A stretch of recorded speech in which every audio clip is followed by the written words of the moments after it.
Yo what everyone, Shock16 back once again for a Renegade Master. So yeah, this is going to be kind of a collection video. So yeah, it's not a full collection video, it's just a collection that is now complete for me. So yeah, a lot of you will know that I'm obviously a Saturn collector, and yeah, was it this year, beginning of this year or end of last year, that I actually managed to complete the Sega Saturn Power set.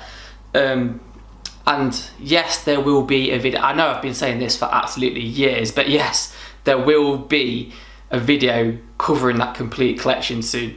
Right now, we're not talking about Saturn anyway, we're talking about Game Boy. Yeah, that's right. So I don't know if many of you can remember, but a couple of years ago I set myself a mission, and that was to get back my original childhood collection of Game Boy games. So yeah, it's not many, like I said, it's only about 15 or so games. Yeah, I think around about 15-ish. But yeah, I wanted it back because it was one of my biggest gaming regrets, was like getting rid of my Game Boy collection. People who I've talked to and stuff like that, I've mentioned to like a few of you that I'm not big into handheld gaming at all. I don't have any handheld console at all now apart from the original Game Boy. So yeah, apart from that one handheld, yeah, I have no interest in handhelds at all. I don't know, maybe it's just a nostalgia thing for me, that's why I love the original Game Boy so much.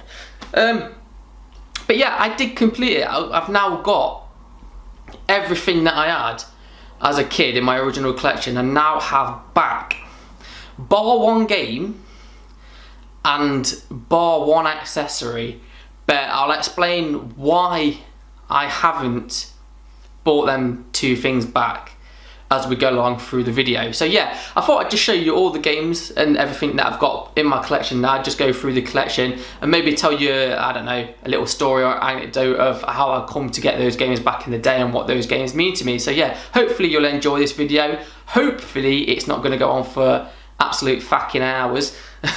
But if it does, I don't know, get yourself a cup of tea or something, good old cup of Charlie or something like that, coffee, whatever your poison is, maybe a beer, because you might be in for a long ride, but I'll try and keep it as short as possible. So without any further ado, let's crack on with the collection. So yeah, we'll kick off with none other than the actual console itself. So yeah, a nice box console, Tetris Edition with like the Tron-esque hands. Yeah, this is the actual edition I had, so obviously I went and got that edition again. This image here is so iconic to me. Yeah, this just screams my childhood. Every time I look at it, it reminds me of that Christmas. I think it was Christmas 1991 that I got the Game Boy, because I think I was around about 8 or 9 when I got it. So yeah, about Christmas 1991 when I got my Game Boy. I've spoke about this in other videos before, as it being one of my best and favourite Christmases ever on record. So yeah, I managed to grab this back before, yeah, like just before the boom on these as well, because these seem to have gone up really in price. And it was like, because I saw one at the gaming market earlier in the year when we was at the gaming market in Doncaster. I saw one of these in probably the same condition as well, and yeah, fucking hell, the price on it, man, it offended my eyes, the price. But yeah, so I'm kind of glad I grabbed this when I did, because now I'd be paying a lot more money. But yeah, as you can see, it's quite a nice condition. Like I say, it's boxed, it's got all the particulars in there, you know, the paperwork, all the inners, you know, all the stuff that comes with it, headphones, two-way jack, and of course the Tetris bundled in game. Do you know what I mean? But yeah, that's the version I had, so that's the version I got back. Like I say, one of the best Christmas presents I ever received. Absolutely amazing. Loved my Game Boy 2 bits. And yeah, just so many memories of that Christmas getting it. Onto the games. So yeah, the first two games that I'm going to show you is obviously the first two games that I actually got with my Game Boy that Christmas morning. So yeah, if opening that up with Tetris weren't a big enough surprise, that yeah, I got two nice games with it as well. And the first one was Double Dragon. So yeah, Double Dragon is a game that I can't even remember asking for. So I don't know, yeah, my mum and dad must have just known that I liked this game, or that it must have just been like a game they saw when they bought the Game Boy and thought, yeah, he'll probably like that or something. I don't know, maybe it was part of a promotion or something, like you buy one game or you buy the system or something like that, you get a couple of games with it free, and this was one of the games. I don't know, but to me, this was absolutely amazing, because Double Dragon is like one of my favourite arcade games ever, and this is actually my favourite port of it as well. I know that might be a bit controversial or whatever like that, but for me, again, I don't know, maybe it's just nostalgia, but if I ever play a port of Double Dragon, or anybody asks me what my favourite port is, my home port of it, it's got to be the original Game Boy version of it. I love this version of it. I think this is a brilliant port. I don't know what's missing actually. I'm expecting there to be something missing from this, from the arcade. It's been a long time since I've played it in the arcade, so I don't know, but I imagine that this isn't like this might be losing a level or something like that. I don't know, maybe it hasn't, who knows. But yeah, this is a brilliant game. I love this game. Played this to death. Yeah, and you can use this with Link, can't you? I'm sure you can play with this with Link. Like, I can't remember if it was this game or the second game, like Double Dragon 2, that I used to play on with the Link cable with my cousin. I'm sure it was this one. So yeah, that was cool that you could play. If it was this game, and I hope it was this game, because my memory seems to be telling me that it was this one, but it might have been the second game. But yeah, that was cool that the Game Boy did like the Link on this game. If it did on this game, I'm sure it did. Oh yeah, it does. Look, it says it on the front actually. Look, original Game Link game pack. So yeah, it was this game. My memory does serve me right. So yeah, I can say I'm sure it was this first one that we used to play on. Anyway, love Double Dragon. If I ever had a dedicated arcade cab to one game, then Double Dragon would definitely be like a game I would go for. So there you go, Double Dragon. Another game that I've got, now this game isn't just one of my favourite Game Boy games, this is one of my favourite games ever on any system. Across all my gaming history, this game means so much to me, and that is Super Mario Land 2, 6 golden coins. My gosh, I love this game. I used to play this game so much that I used to be able to speedrun it. Like, well, I say speedrun it, like if you ever look at a speedrun online now, it's probably done in like a fraction of the time I did, but like a speedrun to me was probably like 15-20 minutes or something like that. I mean, that's quite quick to complete a game, isn't it? I mean, that's probably like a steady pace, really. Do you know what I mean? Probably a noob at a steady pace could complete that, but I used to think that was fast, because obviously when I first played through it, the first couple of times it took me longer than that, and then I played it, and so yeah, but I used to average about 15-20 minutes on it or something like that. But yeah, I've actually thought, because I used to do it in that time frame, I've actually thought that might make a good video, because I could fit that into one video. If I could play through it that quick again, I would be able to get the whole gameplay, like start to finish, completion in that. So I might actually challenge myself, see if I can do that, because like I say, that's alright, innit? About 15-20 minutes, I can cram that into one video, a full all the way through playthrough without doing parts. But yeah, like I say, one of my favourite games ever. This game is so playable. You can go back and play it more than once, more than twice, more than 3 times, as many times as you want. And yeah, I just fucking love this game. It is absolutely an amazing game, and for me, it's better than the original. It's better than Super Mario Land, the first game. So yeah, again, some people might argue with that, but for me, this is like just one of the definitive platformers on the system, and it's absolutely amazing.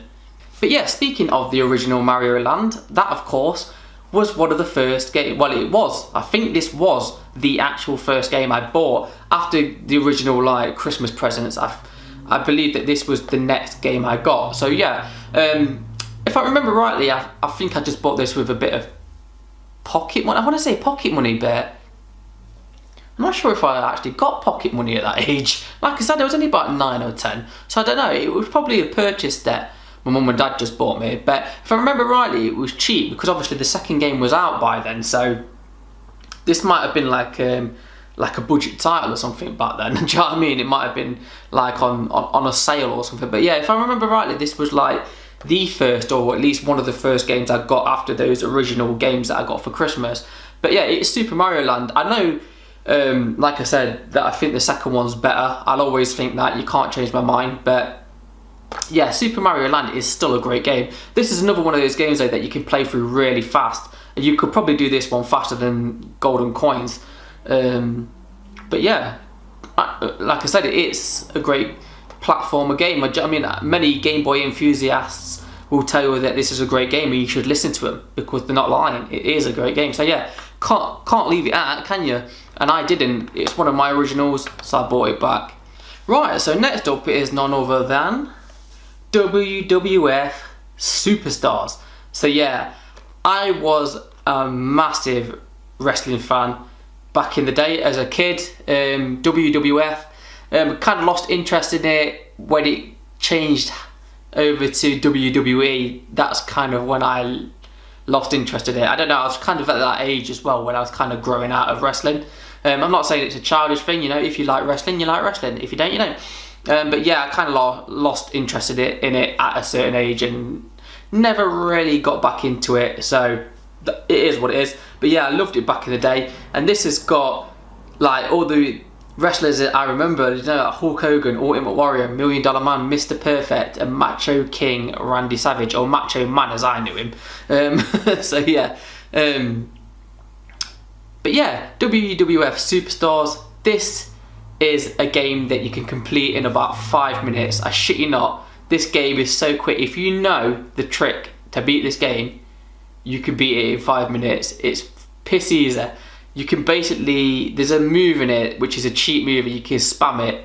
And I only realised this when I was doing, I was taking part in something Ninja Bear Hug, like, was trending on Twitter a couple of years ago. I think it was something like 52 game challenge or something, like you play one game for each week of the year or something like that. Is it 52 game? Something like that anyway. And I was taking part in it, but I kind of dropped out because I was getting nowhere with some of the games I was playing and it kind of put me off. But yeah, this was one of the games that I did go on, but at the time I didn't know the cheap ass move that you could spam on it until after I did complete it for that challenge. But yeah, once you know it, you can complete it in 5 minutes. Alright game, just, yeah. Like I say, you work out a move, you spam it and it's easy as fuck. But yeah, in the game I never actually completed it as a kid, because it does actually ramp up the levels as you go on, as you get to, like, I think it's like the last 2 opponents, they do just start kicking your ass. But like I say, that move, if you know that move, you can get around it. Yeah, my cousin had the sequel. I used to play that a lot as well, because you could get steel cage and everything on the sequel. But yeah, it is what it is. I remember picking this up from Comet, of all places, as well, because I do believe that my mum and dad went to buy a new washing machine. And obviously I went with them to buy a washing machine, and while they was like looking at washing machines or whatever, I went into the little game section that they used to have in Comet, and yeah, this was one of the games that caught my eye. Like I say, I was a massive wrestling fan. I went to UK Rampage in Sheffield Arena in 1994, so yeah, that's how much I loved it, that I actually went to see it live and everything. So yeah, this immediately caught my eye and I picked it up. Like I say, I think it was like one of those cheap titles. Do you know, like, I don't know if you ever used to do this as a kid, but you used to pick up a game and maybe it was like cheaper than the rest, and that's how you used to get it, because you used to convince your mum and dad like it was a bargain. Do you know what I mean? It's like you used to put it next to like a new title, and then this, because this was half price, it's like, yeah, but look, it's only this price. So they'd be like, oh, all right, we'll get you that then. That was my little trick anyway of getting stuff. But yeah, I got this from Comet. They got a new washing machine, I got a new Game Boy game. Win-win.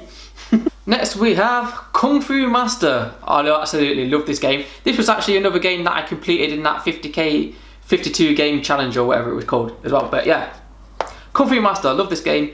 Story about this is I got it from, I was going to say customs then. Duty free. I got it from Duty Free at East Midlands Airport. That's why my Game Boy used to go everywhere with me. Every time I used to go abroad or something like that as a kid. Yeah, my on-plane entertainment, you know, nowadays you've got iPads, phones and stuff, whatever. But for me, it was original Game Boy. It went everywhere with me, even on holiday. And yeah, I got a new Game Boy game once when when we was going on the way there, and yeah, this was actually bought from not this copy, but my original copy I actually bought from East Midlands Airport, so it reminds me of that holiday that I went on, this game. Next up we have Christies Funhouse. Now, and this has still got an original sticker on as well. Look, $24.99. Somebody paid for that. But yeah, Christies Funhouse, kind of like a puzzle game thingy. Reminds me a bit of like Lemmings, a bit like Lemmings, in a way. I'm sure a lot of you have either played this on the Game Boy or on the Super Nintendo or whatever. But yeah, my memories of this is I was in a place called Arnold in Nottingham, and we was all like, my whole family, like me, my mum and my dad and my older sister, and if I can remember rightly, because it was the first time I'd ever been to this Arnold place. Obviously Arnold, I've been there millions of times now since while I was growing up, but as I remember as a kid, this was the first time I'd ever been to this place called Arnold. And we was there because I'm sure my sister needed something. It was something to do with my sister that we was there, and my mum and my sister went into this shop. So me and my dad, while they was in there, we went into Argos, and I actually managed to get my dad to buy me this game, like talked him into buying this. I think, you know, because they was buying my sister something, whatever it was that they'd gone down Arnold to get. Yeah, so obviously they got me something as well, so I didn't feel left out. And yeah, I talked my dad into getting this game, and that was that. Now the next two games were both birthday presents. I don't know what birthday there was. My Game Boy, I played it for years. Even when I had like newer consoles, like when I got my Super Nintendo, I was still playing on my Game Boy quite a lot. So yeah, I don't know what age I was when I got it, but as a tradition, up to a certain age when I was a kid, like every year, a tradition was my auntie and uncle would take me to either Toys R Us or Meadowhall in Sheffield, where I would spend all my birthday money. Obviously, they would give me some money as well to get a present off them, but part of their birthday present was they would take me to either Meadowhall or Toys R Us, and then we'd get a McDonald's on the way home and stuff like that. It was a day out. When I used to go to Toys R Us or Meadowhall, it was a day out to spend my money, and I used to love that. It was an event. Nowadays I'd probably hate going to Meadowhall, do you know what I mean? It's a shopping mall. I hate shopping malls, but yeah, whatever. So the games that I got these both on the same day, and I got them both from Toys R Us. And the first one is Super Hunchback. So yeah, just a classic. This is a classic platformer on the Game Boy. It's also on other consoles. It's a really old game as well. There's a version of the ZX Spectrum that I've seen which plays a lot different from this. Looks a lot different, plays a lot different from this. But yeah, one thing that I've noticed about this game is that the cover art is different from the label art on the actual cart itself. I think the artwork on the cart is from the ZX Spectrum, like that era of this game, and then they've obviously redesigned it for the Game Boy. I don't know. You have to let me know if you've got this game on any other console, what the artwork is like. Does it look like that? And yeah, the other game that I got on that same day was Power Rangers. Yeah, Power Rangers used to be everywhere. I can't say I was a massive fan of Power Rangers. I used to like it. It was obviously enough to make me buy the game. Yeah, this is an alright game. What I remember about this game though is that it was made to go with the Super Game Boy. It was like one of those games that had the added colours. So if you play this on Super Game Boy, the Power Rangers actually show up the colour they're meant to be, because you can obviously select the different Power Rangers. But yeah, it's a side-scrolling kind of beat 'em up thing, and it used to be quite hard as well. I used to find it quite hard, but yeah, I've not really played it much since I bought it back. But one thing I do know about this is I think this might be kind of a rarity nowadays. Don't hold me on that, but when I was trying to buy this back, it took ages for me to get a complete copy of it. Yeah, cart only, and Power Rangers the movie you could get, but this one, Mighty Morphin Power Rangers, seems to be quite scarce if you want it complete. But like I say, that was about a year or so ago now that I picked this up, so I don't know, maybe there's more copies around nowadays.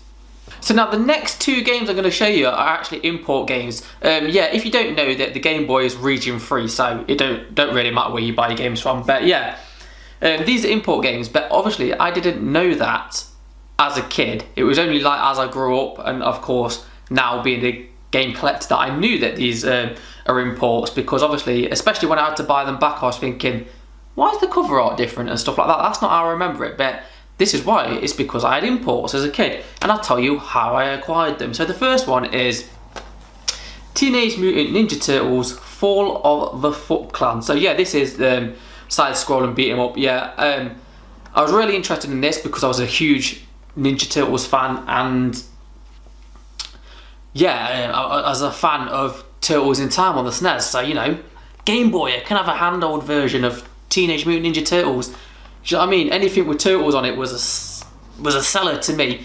I mean, just look at the artwork, it's got the turtles on it.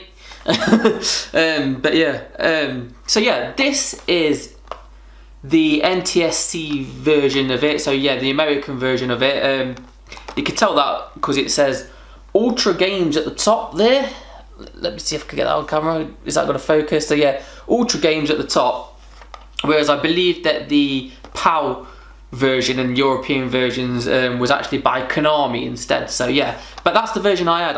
However, I didn't get it from America. I actually got this from Spain, of all places. That's right. So yeah, like I said, I used to take my Game Boy on holiday. It used to go everywhere with me. And when we was in Spain, I can remember once my parents and my auntie and uncle and everything that was on holiday, we went to like this mall, and at the bottom of the mall was like this restaurant, and they had like this massive paella stuff. And I didn't used to eat seafood as a kid. I mean, I love it now, but I didn't used to eat it as a kid. So while they was all eating this big paella, I ventured up like on the other floors, and I found a game shop. And like I said, Teenage Mutant Ninja Turtles, I had to have it. So I talked my parents into getting it. And yeah, so I actually got my original copy of this from Spain, but obviously when I've come to buy it back with the same artwork that says Ultra on it and stuff like that, how I remember it, it's obviously the NTSC version, so there you go. And again, all the way from America, is R-Type. So yeah, this is the American version once again. The PAL version has different artwork on it. This is the same artwork that I believe you get on the, is it the DS game, or is it the Game Boy Color game? R-Type DX or something like that. I think this artwork was on another one. I think the PAL version, the PAL version had totally different artwork. That's what I remember it. But yeah, this was an American game, and this actually one did come from America. Not this copy, of course. I bought this on eBay. But what was I saying? Yeah.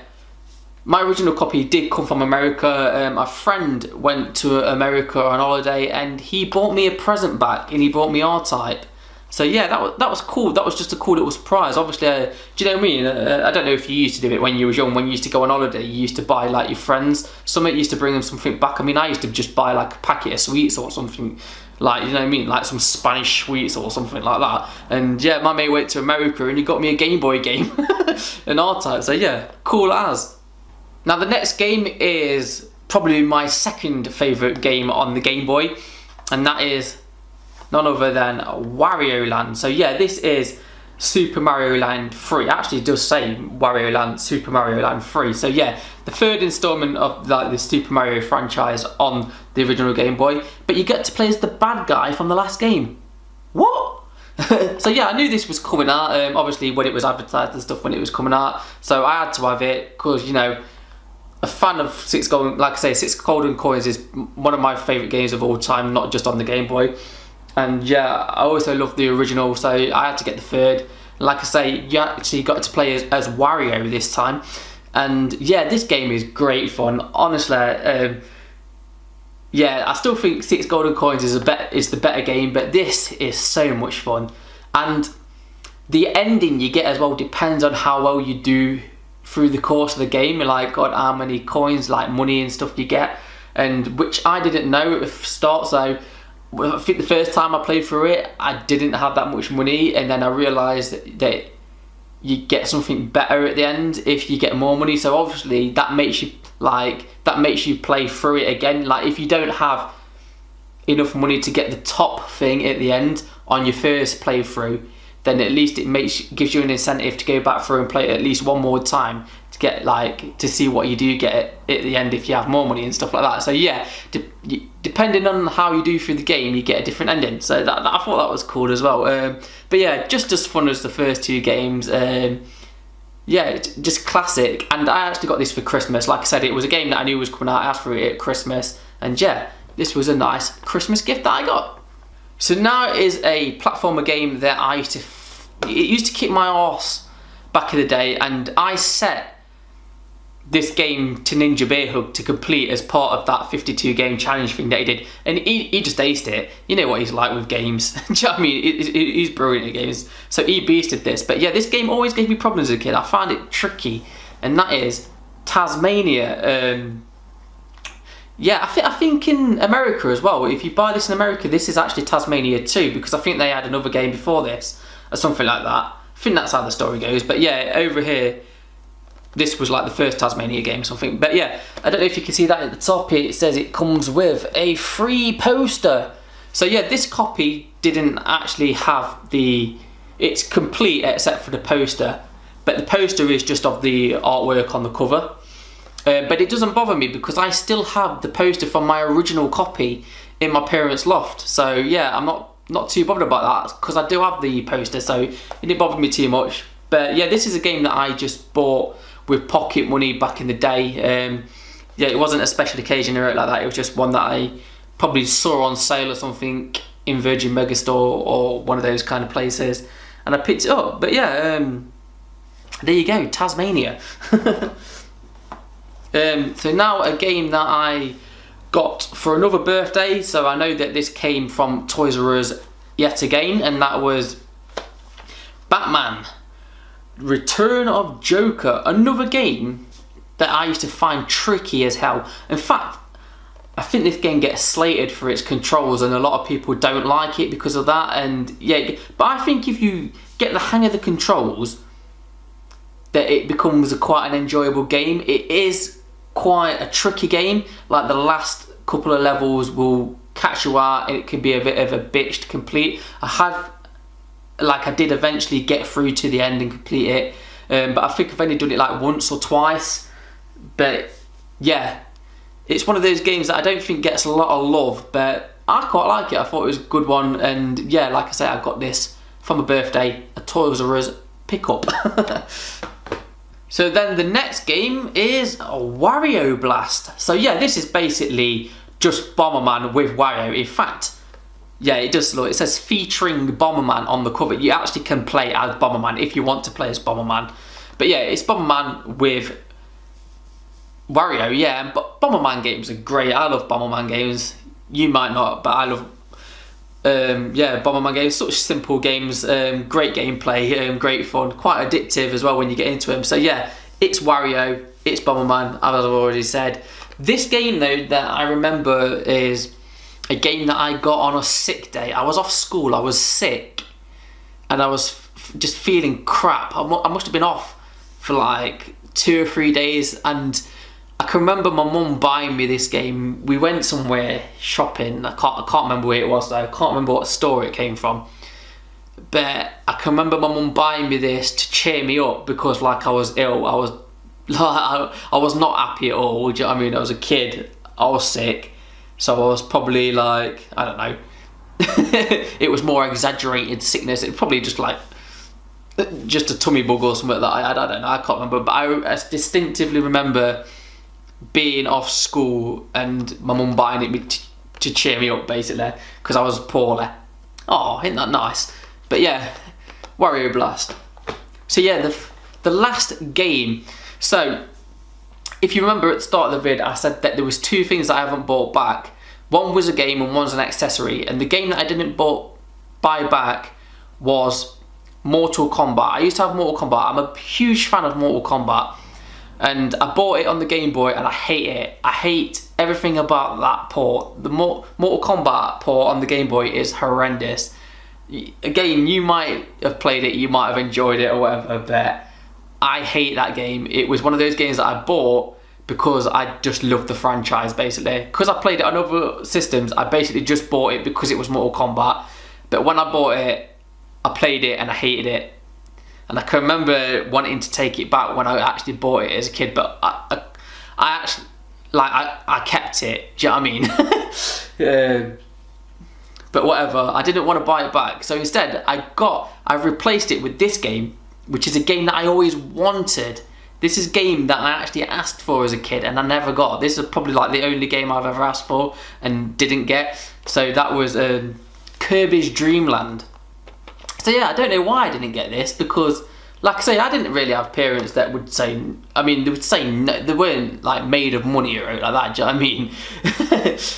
it was very much, you know how it used to be in our day. We're not like kids of today, they ask for everything, do you know what I mean? They get everything they ask for. But yeah, for some reason, I never got it, and I don't know why that was. Maybe Mum and Dad could never find it or something like that, or whatever, I don't know. But yeah, Kirbys Dreamland, this is a quite easy game actually. I think it's notorious for being quite an easy platformer, but it's kind of just a cute, fun platformer. And you know, you've all played Kirby. Kirby's a classic, and this is a game that's actually playable and enjoyable. Not like Mortal Kombat, which is absolute trash. It pains me to say that because how much I like Mortal Kombat, but the Game Boy version was trash. So yeah, that's the last game in the collection. So now I'm going to show you the last accessory. So yeah, the last accessory and thing in my collection is the Game Boy carry case. Like I said, I used to take my Game Boy everywhere with me. Little trips away at the weekend down seaside and stuff like that. Staying over at my cousin's, I used to take it with me. Staying over at a friend's house, I used to take it with me and stuff like that. Going abroad to Spain and other countries or whatever like that, I used to take it everywhere with me. So this used to be like my carry-on on the plane when I was a kid.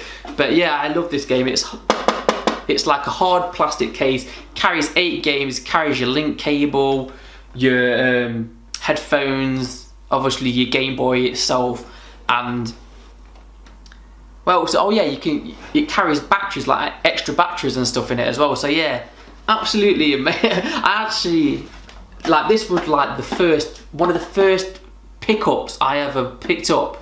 Like when I first started doing YouTube, this was in my first ever pickups video that I ever did. Yeah, because it was one of the things that I just had to buy back. But then I had like a loose Game Boy. In fact, I think it came with this. I think when I bought this, it came with a loose Game Boy. So yeah, that might have been one of the things. But I had to get one back because I had it. And this is like, again, this is so much nostalgia of me. Just I can remember being at it, like standing at the airport with it over my shoulder and stuff like that as a kid with my Game Boy. And, do you know what I mean? Like my prized possession. But yeah, so that was the last thing in the collection, which is an accessory. So yeah, and if you're wondering what the other accessory is that I didn't buy back, it was the light. I think it's called the Light Boy. And basically what it is, it's like a magnifying thing, and it's got lights on and stuff like that. And it used to be great for like playing at night, like when you're supposed to be sleeping, you used to turn your lights off and then put that on because it had a light. You could play it secretly, turn the sound off and stuff like that, and play it in bed when you shouldn't have been. But yeah, I don't need it nowadays. Do you know what I mean? I suppose it's the magnifier still good on it, but for me, it's just a piece of hardware that I wouldn't use. It would just sit there. I don't know, if I ever see a boxed one that's just dirt cheap, like if I ever go to like one of these gaming fairs and I just see a boxed one and it's like a really decent price, I'll pick it up just because I'll never use it, but you know, I might bring it back into the collection. So anyway, there you go guys, that was my Game Boy mission complete. So yeah, I'm not bothered in picking anything else up for the Game Boy. I only wanted the games that I had. I only wanted my original collection back. I'm not, like I say, I'm not really a handheld guy apart from this system. Oh, there is other games on the Game Boy that I would like to try and play, but you know what I mean, I might just pick them up as cart only or something in the future. I'm not a Game Boy collector as it goes. It's just that I wanted that set back. I just wanted my set back. So yeah, and I've done it, I've completed it. So yeah, like I said, I'm sorry if this video has gone on, but I hope you've enjoyed it, looking at the games I've got and hearing the little stories of how I acquired them and stuff like that when I was a kid. So yeah, anyway, until the next video, I've been Shock16, you've been gorgeous, I'll see you soon, bye bye.